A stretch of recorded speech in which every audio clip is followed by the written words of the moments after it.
Hello everyone, আমরা এখন যাচ্ছি আসি বান্দরবান, যাচ্ছি আপনার ডাবল হ্যান্ড ভিউর দিকে। হ্যাঁ, কিন্তু তারপরে থানচির ওইদিকে, রাস্তাটা খুব অসাধারণ রাস্তা। রাস্তাটা মনে হচ্ছে যে মেঘের সাথে মিশে যাচ্ছে, আর প্রচণ্ড আঁকাবাঁকা রোড, গাড়ি চালাতে অনেক কষ্ট হচ্ছে।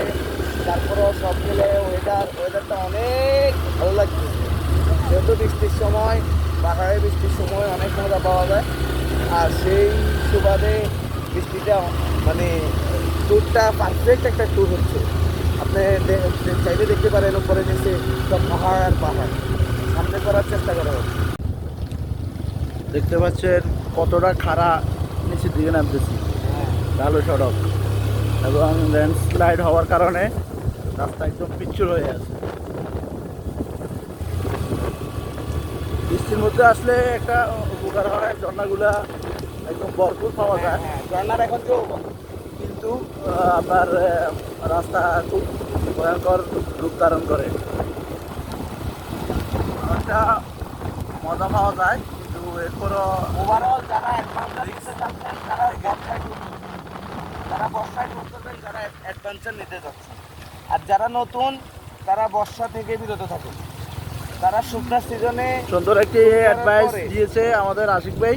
হ্যাঁ, সবাই আমরা যদি আগে থেকে প্রস্তুতি নিয়ে আসি, রাস্তার ধারণা পাই, আমরা আশিক ভাই এর জন্য আপনাদেরকে একটা ধারণা দিয়ে দিচ্ছে, তাহলে নিজেরা সতর্ক আপনারা থাকবে। যারা নতুন, মোট কথা বান্দরবনের জন্য বা লংপুরের জন্য ভার্জিন, তারা এই সমস্ত রোড এড়িয়ে চলবেন বর্ষায়। কারণ এগুলা খুব পিচ্ছিল রাস্তা এবং কি খুব ডেঞ্জারাস। পাহাড় ধসে পড়ে যে কোনো টাইমে, পাহাড় ধসার কারণে রাস্তার মধ্যে কাদামাটি জমে থাকে যে কোনো এবং চাকা সমস্যার স্লিপ করে। সম্মুখীন হতে পারেন। এই রাস্তাগুলাই আপনি যে কোনো সমস্যার সম্মুখীন হতে পারেন। এই রাস্তাগুলা যাদের গাড়ি চলে তাদেরও অতিরিক্ত চালানো বা উল্টা সিধা চালানো, এরপরে বিপরীতমুখী গাড়ি, এরপরে মাটি, পাহাড় ধসের কারণে রাস্তায় মাটির স্তূপ জমা হয়ে যায়, পিচ্ছিল হয়ে যায়। এরকম অনেক সমস্যার সম্মুখীন হতে পারে। যারা বান্দরবন, বিশেষ করে পাহাড়ি বা লংপুরে যান নাই, তারা শুকনো সিজনে ট্যুর করে। আর যারা ট্যুর করেন তারা তো জানেন। কিন্তু অসাধারণ একটা ভিউ পাইছি আমরা, খুব ভালো দেখার মতো, খুব ভালো লাগছে। এখানে আকাশ আর পাহাড়ের মিতালি, মেঘ বৃষ্টি সব মিলে একাকার হয়ে গেছে। মুষলধারে ঝর্ণার পানি প্রবাহিত হয় এই বর্ষার সিজনে। মোট কথায় প্রকৃতি তার আপন রূপে ফিরে আসে। কিন্তু রাস্তাটা সে তার ভয়ঙ্কর রূপ দেখিয়ে দিচ্ছে। মানে সামনে লক্ষ্য করেন খুব সুন্দর পাহাড়, আল্লাহ তাআলা খুব সুন্দর করে পৃথিবীটাকে সাজিয়েছে।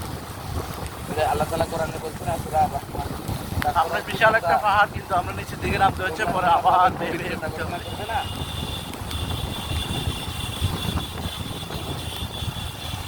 এখানে আবার একটা স্টিল ব্রিজ দেখা যাচ্ছে। এই রোডে অনেকগুলো স্টিল ব্রিজ, অবশ্য দেখতে সুন্দরই লাগে। এই মুহূর্তে আমরা একটি ঝর্ণার দিকে যাচ্ছি, যেটা শৈলপ্রপাত নামে এখানে দেখতে পাচ্ছেন সবাই এনজয় করতেছে।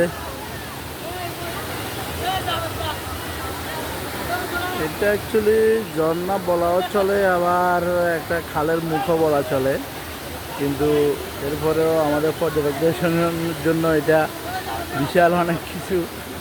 আমরা এটাতেই একটু আনন্দ করার চেষ্টা করবো। দেখতে পাচ্ছি সবাই মানে খুব আনন্দ চিত্তে এখানে মজা করতেছে পর্যটকরা।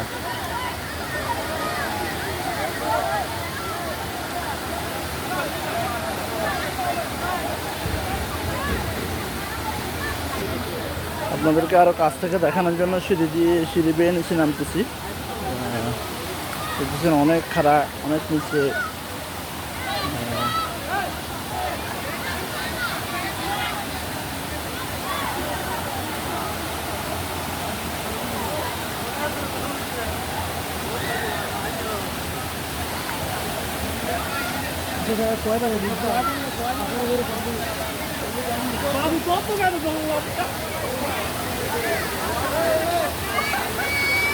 একটাই কথা, আসলে প্রকৃতিকে বোঝার জন্য আপনাকে বেশি বেশি ভ্রমণ করতে হবে। প্রকৃতি বাঁচবে দেশ, পর্যটক সুলভ বাংলাদেশ।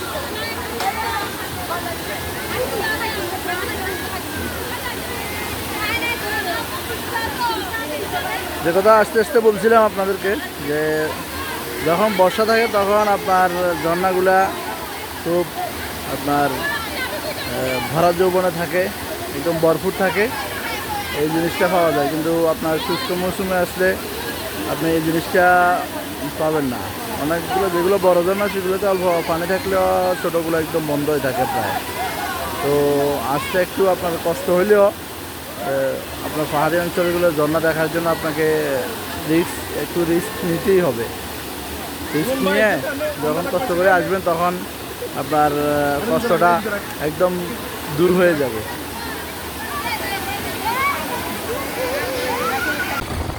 মায়ের শাহাদাত পড়ো উচ্চ স্বরে, মামুদ যেন কর আজাব একটু কম করে। আমি মাটি হব মাটি, কেন করো কান্না কালি? আতরানো লবণানো চলো আমায় করি পাটি। আমি মাটি হব মাটি, কেন করো কান্না কালি?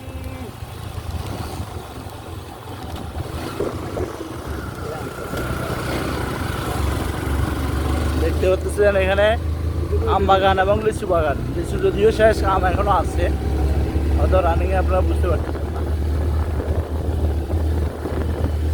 আমরা কিছুক্ষণ আগে ষোলো প্রভাত জন্মের মুখে পাকা আম খেয়েছিলাম। এই বাগানের মনে হয় সম্ভবত আম,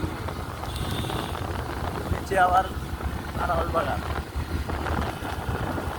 দেখতে হলে আপনাকে ভ্রমণ করতেই হবে, বিকল্প নাই, বিকল্প নাই, কোনো বিকল্প নেই। একটা হুন্ডা মারো, তেল মারো গাড়ির ভিতরে, আর তুমসে ঘুরো। এই পৃথিবীতে বহুত ধনী লোক কবরে চলে গেছে, দুনিয়াটা ঘুরতে পারে নাই। মোটামুটি 7 বছর থেকে ফ্যামিলি সুন্দর করে চালাতে পারলেই ঘুরতে বের হয়ে যান।